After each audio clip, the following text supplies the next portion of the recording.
अस्सलाम वालेकुम dear students. जैसे कि आज हमने लेक्चर स्टार्ट किया हुआ था सिंपल हार्मोनिक मोशन। हमारा क्वेश्चन था सिंपल हार्मोनिक मोशन को हम अंडरस्टैंड कर रहे थे और इसकी एप्लीकेशंस को पढ़ रहे थे, जिसमें से दो आपने पढ़ ली थी, the mass attach to a spring, और दूसरे वाला बॉल एंड बॉल सिस्टम आपने खुद करना था, बिल्कुल सेम था। होप सो आपने वो कंप्लीट कर लिया होगा। तो आज तीसरी एप्लीकेशन की तरफ मूव करते हैं। अच्छा, इन तीनों एप्लीकेशंस में से first application mass attach to a spring और third motion of simple pendulum, ये इंपॉर्टेंट है, ये लॉन्ग क्वेश्चन है। और इसमें से जो शॉर्ट क्वेश्चन है मैंने हर मुमकिन कोशिश की है कि आपको नोट्स की फॉर्म में दे दूं ताकि आप उनको नोट भी कर लें। बुक से ढूंढना मुश्किल हो जाता है बाज़ औक़ात, तो आप साथ साथ इनको नोट भी करते रहें और याद भी करते रहें, ठीक है। सो हमारा है मोशन ऑफ सिंपल पेंडुलम। आज ही हमारा टॉपिक कंप्लीट हो जाएगा, उसके बाद हम नेक्स्ट टॉपिक की तरफ मूव करेंगे। सो motion of simple pendulum. Simple pendulum सबसे पहले हमें पता होना चाहिए क्या होता है। A point mass attached to a light inextensible string and suspended from fixed spot is called a simple pendulum. Point mass मतलब बहुत कम मैस होता है, बहुत कम, निग्लिजिबल, बट इतना भी नहीं निग्लिजिबल, कुछ ना कुछ मैस ज़रूर होता है, लाइट होता है, कम होता है, जिसको हम एक इनएक्सटेंसिबल का मतलब ये है जिसको हम खींचें तो उसकी लेंथ चेंज ना हो, ठीक है, जिसमें स्ट्रेचिंग ना हो,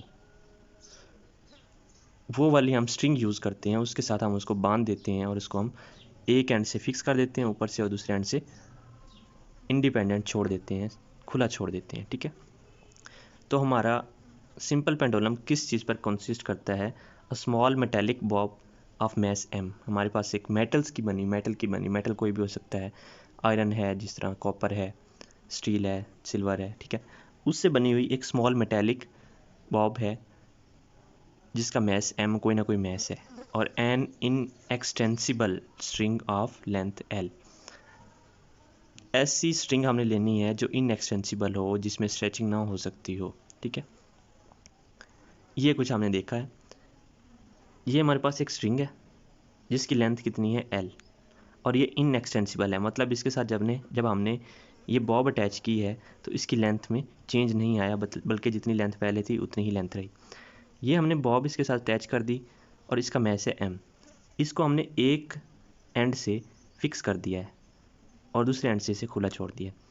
अब आपको पता है ये एक पेंडुलम बन गया है, जिस तरह आपने क्लॉक पेंडुलम देखा होगा, उसमें एक इस तरह का बिल्कुल आपको नज़र आ जाएगा। अगर आपकी एक्सेस है तो आप देख सकते हैं, ठीक है। ये है हमारे पास सिंपल पेंडुलम।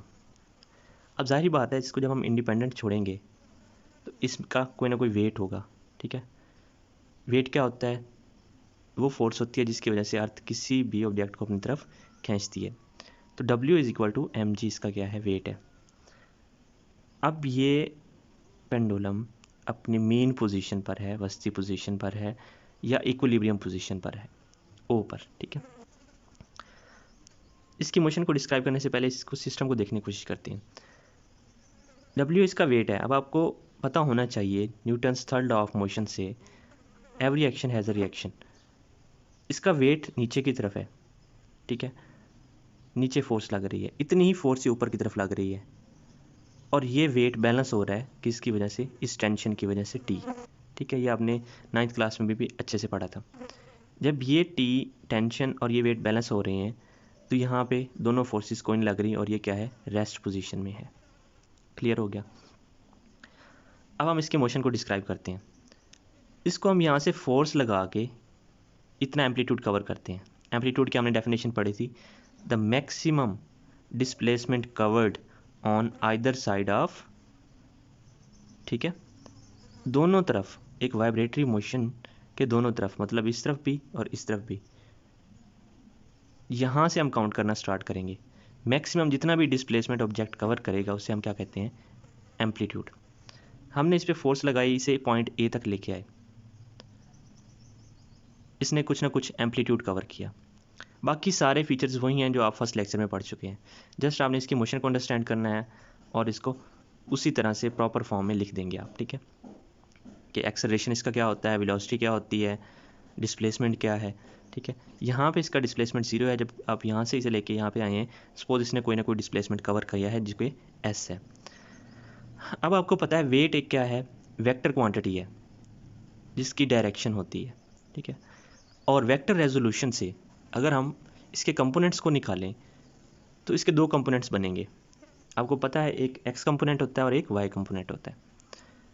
सो हम देखते हैं ये हमारे पास एक ट्रायंगल बन गई है, ये जिसको मैं कह देता हूँ ओ, ये थीटा है, ठीक है, और यहाँ से ये ए, मतलब ये वाली एक ट्रायंगल बन गई है। थीटा के सामने ऑलवेज परपेंडिकुलर होता है, 90 एंगल मतलब यहाँ पर है, तो ये आपका वाई एक्सिस हो गया और ये आपका एक्स एक्सिस है, ऐसा ही है, ठीक है। अब वाई एक्सिस के साथ हम लगाते हैं साइन थीटा, जो इसका वेट है वो क्या है mg, इसकी रेजोल्यूशन हमने की mg साइन ऑफ थीटा और mg cause of theta.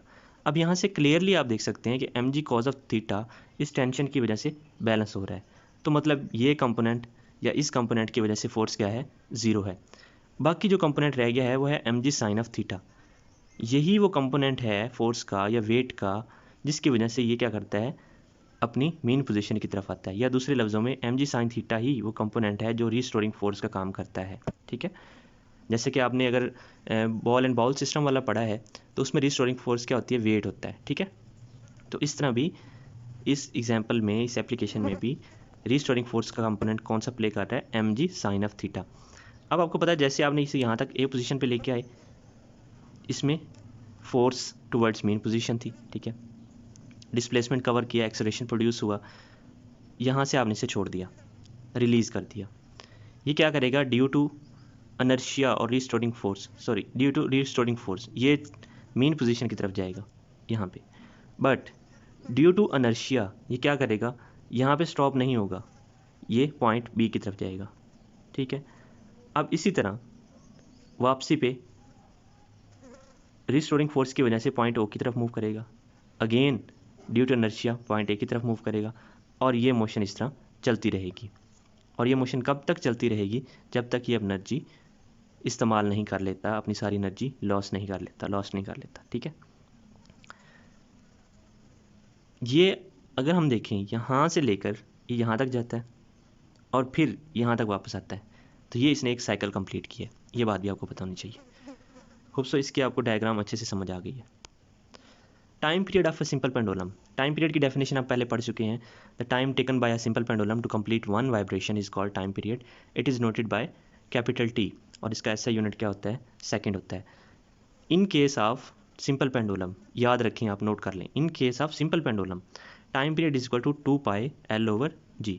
Time period हम 2π/L/g स्क्वायर रूट से फाइंड कर सकते हैं। मतलब अगर हमें सिंपल पेंडुलम की लेंथ पता है और जिस जगह पर हम टाइम पीरियड निकालना चाह रहे हैं हमें जी की वैल्यू पता है, तो हम उसका टाइम पीरियड कैलकुलेट कर सकते हैं, ठीक है। इसी तरह से हम अगर हमें यहाँ से लेंथ फाइंड करनी है या किसी जगह पर जी की वैल्यू फाइंड करनी है और टाइम पीरियड हमें पता है, मतलब इन तीन क्वांटिटीज़ में से कोई सी दो क्वांटिटीज़ हमें गिवन हो और एक क्वांटिटी अननोन हो, तो हम इस फार्मूले को रीअरेंज कर सकते हैं, जो कि सिंपल मैथमेटिक्स है, आपको पता है, ठीक है। वो कैसे हो सकता है, आप स्केयरिंग कर सकते हैं, दोनों तरफ स्केयरिंग करेंगे तो ये स्केयर रूट ख़त्म हो जाएगा और ये जी की वैल्यू को आप, जी या एल दोनों वैल्यूज़ को आप दूसरी तरफ शिफ्ट कर सकते हो। तो ये सिंपल मैथमेटिक्स है, ठीक है। ये जब आप प्रॉब्लम्स करेंगे तो फिर आपको अच्छे से समझ आ जाएगी। तो ये है टाइम पीरियड कैसे फाइंड करते हैं सिंपल पेंडुलम का। हाँ, एक बात और, इस फार्मूले में क्लियरली आप देख सकते हैं कि time period of a simple pendulum depend करता है किस पे, लेंथ ऑफ द स्ट्रिंग। ये शॉर्ट क्वेश्चन आ सकता है, long question, sorry long question तो नहीं, एमसीक्यूज में आ सकता है कि टाइम पीरियड किस पे डिपेंड करता है, तो आपको पता होना चाहिए ये एल पे और ग्रेविटेशनल एक्सेलरेशन जी पे डिपेंड करता है, जो कि स्क्वायर रूट की फॉर्म में है, ठीक है। मैथ्स पे ये डिपेंड नहीं करता क्योंकि मैथ्स का कोई फैक्टर आपको यहाँ पे नज़र नहीं आ रहा। अब ये टाइम पीरियड मैंने अगेन आपको समझाने की कोशिश की है कि यहाँ से हमारे पास एक सिंपल पेंडुलम है, यहाँ से मोशन स्टार्ट करता है, ठीक है, ये मेन पोजीशन से होता हुआ यहाँ तक और फिर अगेन इसी पोजीशन पे आता है, तो ये इसने क्या किया है, एक साइकिल कंप्लीट किया है, और इस वक्त को हम क्या कहते हैं, ये टाइम पीरियड है इसका, जितना इसने टाइम लिया इस साइकिल को कंप्लीट करने के लिए, इसे हम क्या कहते हैं, टाइम पीरियड। अच्छा, time period for a mass attached to a spring, जब हम पहले पढ़ चुके हैं, एक मैस अटैच किया गया एक स्प्रिंग के साथ, उसका अगर हमने टाइम पीरियड फाइंड करना है तो उसका फार्मूला हमारे पास क्या होगा, T is equal to 2πm/k square root.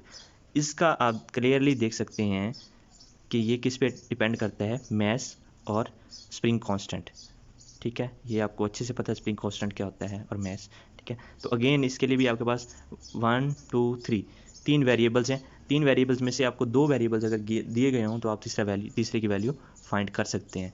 Again क्या होगा, आप कुछ वैल्यूज़ को शिफ्ट करेंगे, इक्वेशन को रीअरेंज करेंगे और अपना सिंपल मैथमेटिक्स परफॉर्म कर लेंगे।